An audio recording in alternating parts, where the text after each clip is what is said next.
کا پہلا نشریہ اور ابتدا میں اہم خبروں کا خلاصہ۔ صاحب سمو امیر نے ریاض میں خلیج کی کونسل برائے تعاون کی سپریم کونسل کے 42ویں سربراہ کانفرنس میں شرکت کی ہے۔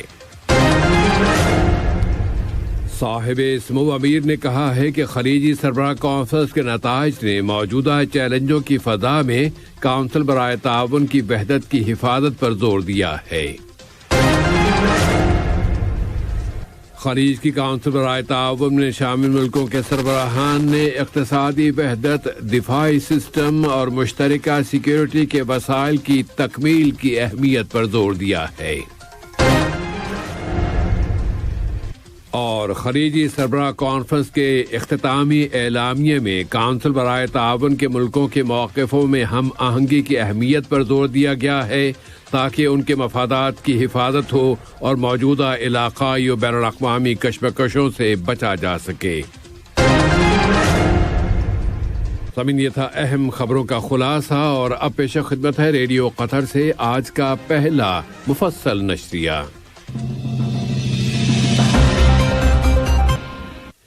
بسم اللہ الرحمن الرحیم۔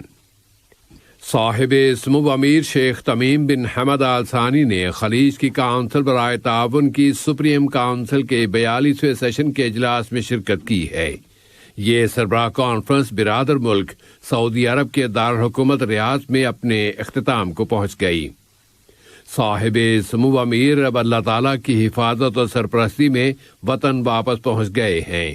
انہوں نے برادر ملک سعودی عرب کے بادشاہ خادم الحرمین شاہ سلمان ابن عبدالعزیز آل سعود اور وہاں کے ولی عہد و نائب وزیر اعظم و وزیر دفاع شہزادہ محمد بن سلمان بن عبدالعزیز آل سعود کے نام برقی پیغامات ارسال کیے ہیں، جن میں ان کے بہترین استقبال اور میزبانی پر شکریہ ادا کیا گیا ہے۔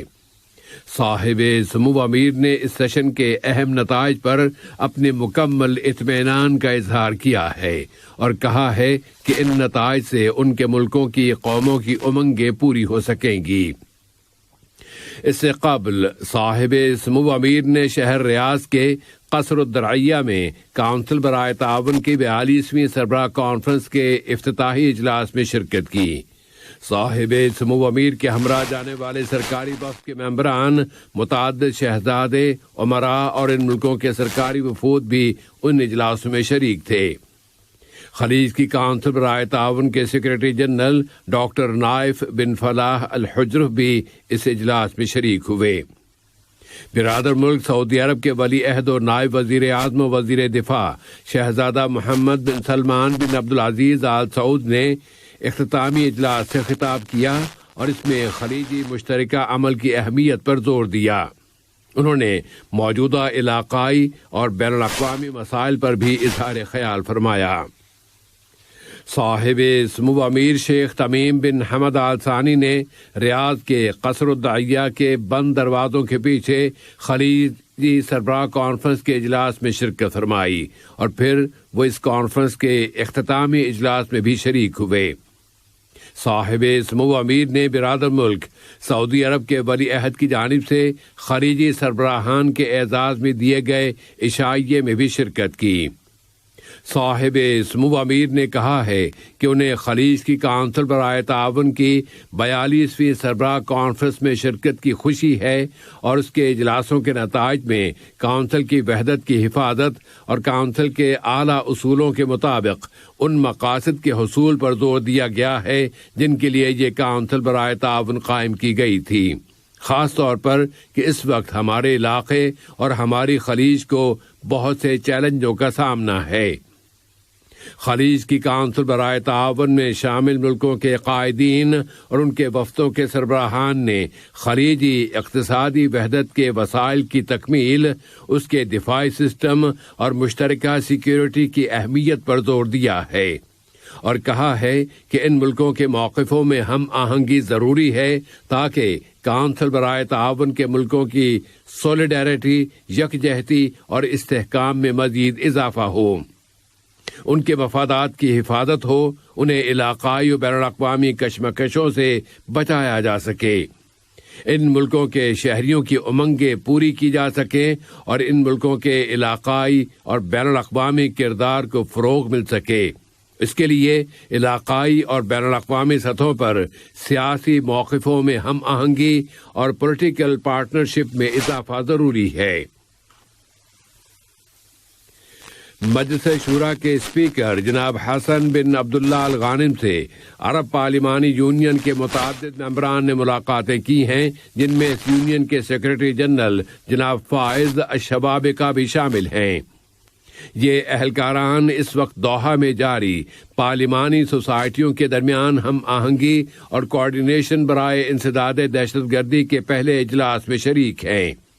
ان ملاقاتوں میں قطر کی مجلس شورا اور عرب پارلیمانی یونین کے درمیان قائم دو طرفہ تعلقات کا جائزہ لیا گیا اور مشترکہ عرب پارلیمانی ہم آہنگی کو فروغ دینے کے وسائل پر بات چیت کی گئی۔ دہشت گردی کی روک تھام کے لیے پارلیمانی سوسائٹیوں اور بین الاقوامی اور علاقائی تنظیموں اور یونینز کے درمیان کوارڈینیشن کا پہلا اجلاس اس وقت دوحہ میں جاری ہے اور اقوام متحدہ اور قطر کی مجلس شورا نے اس اجلاس کا اہتمام کیا ہے۔ شورا کونسل کے اسپیکر جناب حسن بن عبداللہ الغانم نے کہا ہے کہ یہ اجلاس دہشت گردی کے انسداد کے لیے اقوام متحدہ کے پروگرام کے دفتر کی سرگرمیوں میں پہلا اہم واقعہ شمار ہوتا ہے۔ دوحہ میں اس دفتر کا افتتاح گزشتہ جولائی میں کیا گیا تھا۔ انہوں نے مزید کہا ہے کہ قطر کی جانب سے اس دفتر کی میزبانی قطر کی ان کوششوں کا واضح عالمی اعتراف ہے جو وہ دہشت گردی کی روک تھام کے لیے کر رہا ہے۔ نائب وزیر اعظم و وزیر مملکت برائے امور دفاع ڈاکٹر خالد بن محمد العطیہ نے کہا ہے کہ انہیں نوجوانوں کی صلاحیتوں پر مطلقاً یقین ہے کہ وہ تحقیقات، امپروومنٹ اور جدت کے ذریعے چیلنجوں کا مقابلہ کر سکتے ہیں۔ انہوں نے کہا ہے کہ ان کا یہ یقین ملک کی قومی دفاعی حکمت عملی کا ایک اٹوٹ حصہ ہے اور یہ حکمت عملی قطر کے 2030 کے ویژن اور تصور کے ساتھ مکمل ہم آہنگ ہے۔ وہ ایجوکیشن سٹی کے نیشنل لائبریری میں لیکچرز کے دوسرے سلسلے میں شریک تھے۔ وزارت دفاع کے تعاون سے لیکچرز کے اس دوسرے حصے کا عنوان تھا ہمارے نوجوانوں کی امنگوں کے ذریعے ہمارا مستقبل زندہ ہے۔ قطر کی مسلح افواج نے تربیتی بحری جہاز الدوحہ کے برادر ملک جمہوریہ ترکی کے شہر استنبول سے یہاں پہنچنے پر ایک تقریب کا انعقاد کیا ہے۔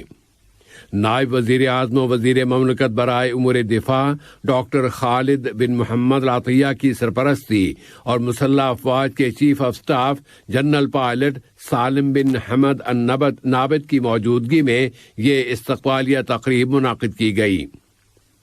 ٹریننگ کا یہ بحری جہاز الدوحہ عالمی سطح پر ٹریننگ کا سب سے بڑا بحری جہاز ہے اور یہ محمد بن غانم الغانم سمندری اکیڈمی کے طلباء کی ٹریننگ کا ایک بہترین ذریعہ ثابت ہوگا۔ ملک کے قومی دن کی تقریبات کی خوشیوں میں وزیر صحت عامہ ڈاکٹر حنان محمد الکواری نے کہا ہے کہ یہ نیشنل ڈے بہت اہم اقدار اور اصولوں کی غمازی کرتا ہے جس پر ہر قطری شہری کو فخر ہے، اور یہ دن اس وطن کے تمام باشندوں کے درمیان وحدت، اپنی قیادت کے ساتھ وفاداری اور اعلیٰ اقدار کو راسخ کرتا ہے۔ انہوں نے مزید کہا ہے کہ اللہ تعالیٰ نے قطر کو ایسے دانشمند اور مخلص قائدین عطا فرمائے ہیں جو اپنے وطن اور اپنے شہریوں کے لیے انتہائی مخلص ہیں، اور اس ملک کے بانی شیخ جاسم بن محمد بن ثانی کے عہد سے ہی یہاں کے قائدین اور عوام کے درمیان دو طرفہ محبت کے جذبات بہت گہرے ہیں۔ عوام اپنی قیادت کے ساتھ مخلص و وفادار ہیں تو قائدین بھی انہیں بہت چاہنے والے اور ان کا خیال رکھنے والے ہیں، اور ملک کے بانی کے عہد سے لے کر آج موجودہ دانشمند قائد صاحب سمو امیر شیخ تمیم بن حمد آل ثانی تک قطر پوری ثابت قدمی کے ساتھ آگے بڑھتا جا رہا ہے۔ وہ اپنے اس مبارک سفر میں بڑی اچیومنٹس اور کامیابیاں سمیٹ رہا ہے، بہت ٹھوس بنیادوں پر پیش قدمی کر رہا ہے اور ہمیشہ باقی رہنے والے اقدار کے ذریعے وہ ترقی کر رہا ہے۔ قطر چیمبر کے صدر شیخ خلیفہ بن جاسم بن محمد آل ثانی نے کہا ہے کہ ملک کا قومی دن بہت قیمتی موقع ہے جس میں شانہ بشانہ کھڑے ہونے، باہمی تعاون اور اپنے آباء و اجداد کے ساتھ وفاداری کے اہم معانی نمایاں ہو کر سامنے آتے ہیں۔ آج کے دن ہم یاد کرتے ہیں کہ ہمارے آباء و اجداد نے اس وطن کی سربلندی کے لیے کیا کیا کارنامے سر انجام دیے ہیں، اور اس موقع پر ہم اس عہد کی بھی تجدید کرتے ہیں کہ ہم مزید عطا و جہد کے ذریعے مزید خوشحالی حاصل کریں گے۔ قطر چیمبر کے صدر نے اس موقع پر اپنی اور چیمبر کے تمام ممبران کی جانب سے صاحب سمو امیر اور صاحب سمو امیر الوالد کی خدمت میں مبارکباد کی آیات پیش کی ہیں۔ ملک میں جمہوریہ جیبوتی کے سفیر جناب طیب دبد دروبلا نے اس موقع پر کہا ہے کہ جیبوتی اور قطر کے درمیان تعلقات میں بہت نمایاں امپرومنٹ آ رہی ہے اور تمام شعبوں میں یہ تعلقات فروغ پا رہے ہیں۔ خاص طور پر سن 2005 میں دوحہ اور جیبوتی میں دونوں ملکوں کے سفارت خانوں کے افتتاح کے بعد ان تعلقات میں مزید تیزی کے ساتھ اضافہ ہو رہا ہے۔ ملک میں کینیڈا کی سفیر محترمہ اسٹیوان مکولم نے قطر کینیڈا تعلقات کو بہت مضبوط اور مستحکم بتایا ہے اور کہا ہے کہ مختلف سطحوں پر ان تعلقات میں مسلسل اضافہ ہو رہا ہے اور ان کا ملک ان تعلقات میں مزید اضافے کا خواہش مند ہے، جس سے دونوں ملکوں کے مشترکہ اہداف اور امنگیں پوری ہو سکیں گی۔ عرب کپ چیمپئن شپ فیفا قطر 2021 میں آج بدھ کے روز سیمی فائنل کے مقابلے ہو رہے ہیں۔ ان میں قطر کا مقابلہ الجزائر سے ہوگا اور یہ میچ آج رات 10 بجے دوحہ کے الثمامہ اسٹیڈیم میں کھیلا جائے گا۔ قطری ٹیم میں سب کی نظریں اس کے کھلاڑی اکرم عفیف پر لگی ہیں، جو اب تک بہت سے مقابلوں میں قطری ٹیم کی کامیابی کی وجہ بنا ہے۔ کوارٹر فائنل میں امارات کے ساتھ میچ میں قطر کی بھاری کامیابی میں اکرم عفیف نے 2 گول کیے تھے، جبکہ اس سے چند گھنٹے پیشتر ہی اس نے ایشیا کے بہترین کھلاڑی کا اعزاز حاصل کیا تھا۔ قطر اس وقت اگر ایشیائی چیمپئن ہے تو اس کے مقابل آنے والا ملک الجزائر بھی اس وقت افریقی چیمپئن کا اعزاز اپنے سینے پر سجائے ہوئے ہے۔ اس طرح فٹ بال کے شائقین کو آج رات ایک بہت خوبصورت میچ دیکھنے کو ملے گا کہ دونوں ٹیموں میں ایسے بہترین کھلاڑی موجود ہیں جو اپنی اپنی ٹیم کو میچ جتوانے کی صلاحیت رکھتے ہیں۔ عرب چیمپئن شپ کا دوسرا سیمی فائنل آج رأس ابو عبود کے علاقے میں واقع 974 اسٹیڈیم میں مصر اور تیونس کی ٹیموں کے درمیان کھیلا جائے گا۔ واضح رہے کہ تیونس کی ٹیم کوارٹر فائنل میں عمانی ٹیم کو 1 کے مقابلے میں 2 گولوں سے شکست دے کر سیمی فائنل میں پہنچی ہے، جبکہ مصر کی ٹیم نے اردن کی ٹیم کو 1 کے مقابلے میں 3 گولوں سے ہرا کر فیفا قطر 2021 کے سیمی فائنل تک پہنچنے کا اعزاز حاصل کیا ہے۔ پاکستان نے کل شام ویسٹ انڈیز کے ساتھ کراچی میں کھیلے گئے دوسرے T20 میچ میں مہمان ٹیم کو 9 رن سے ہرا کر 3 میچوں کی سیریز میں 2-0 کی برتری حاصل کر لی ہے۔ پاکستان نے پہلے کھیلتے ہوئے 172 رنز بنائے تھے، جس کے جواب میں ویسٹ انڈیز کی ٹیم 163 رنز پر آل آؤٹ ہو گئی۔ ایک اور خبر یہ کہ پاکستانی کرکٹ ٹیم 1 سال میں سب سے زیادہ T20 میچز کھیلنے والی اہم ٹیم بن گئی ہے۔ کل پاکستان نے سال 2021 کا 28واں T20 انٹرنیشنل میچ کھیلا اور اس نے اس سال 28 میں سے 19 T20 میچ جیت کر بھی ایک نیا ریکارڈ قائم کیا ہے۔ پاکستان کے بعد بنگلہ دیش دوسرے نمبر پر آتا ہے، جس نے اس سال اب تک 27 T20 میچ کھیلے ہیں۔ اہم خبروں کا خلاصہ ایک مرتبہ پھر پیش خدمت ہے۔ صاحب سمو امیر نے ریاض میں خلیج کی کونسل برائے تعاون کی سپریم کونسل کے 42ویں سربراہ کانفرنس میں شرکت کی ہے۔ صاحب سمو امیر نے کہا ہے کہ خلیجی سربراہ کونسل کے نتائج نے موجودہ چیلنجوں کی فضا میں کونسل برائے تعاون کی وحدت کی حفاظت پر زور دیا ہے۔ کونسل برائے تعاون میں شامل ملکوں کے سربراہان نے اقتصادی وحدت، دفاعی سسٹم اور مشترکہ سیکیورٹی کے وسائل کی تکمیل کی اہمیت پر زور دیا ہے۔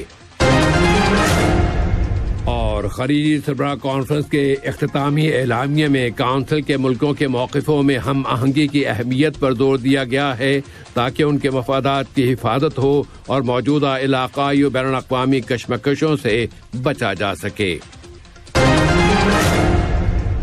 ریڈیو قطر سے آج کا پہلا نشریہ اپنے اختتام کو پہنچا۔